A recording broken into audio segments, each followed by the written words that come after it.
This is the newly modernized elevator one on a condo building right near my house in Shadyside, Pittsburgh, Pennsylvania.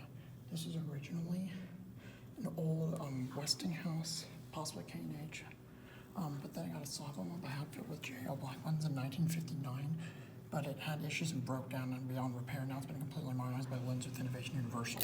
Blank buttons though. Inside is only the brow. The cab's completely different. The shape might be slightly different. I think like the ceiling is maybe a little taller. It's like a white panel cab. This is not the original cab though. Basement, interior go down. Your indicator is still small, obviously.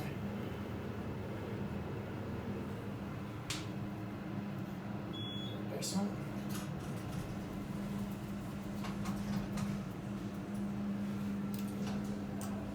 To 6.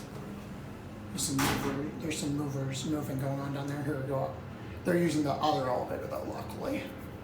This is the one I want to do. I don't care about the other one at the moment.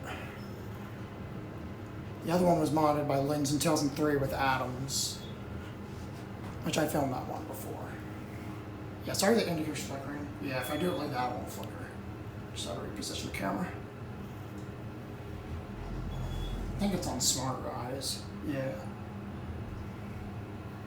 It's modeled like 2020. When I was last year, this was still in the process. Here at 6. Hold on, people there. Double check the model, come out. Put brighter LED lighting. Wait, go back down to 1. Cool color.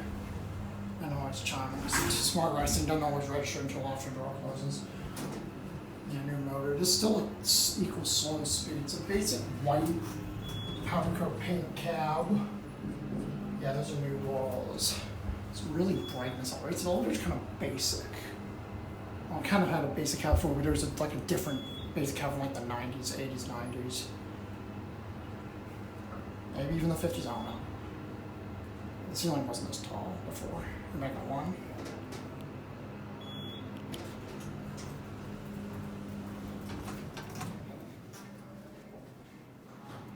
Yeah, they're using that one. They put new braille on this one when they did this one. They were closing on it's going to be it.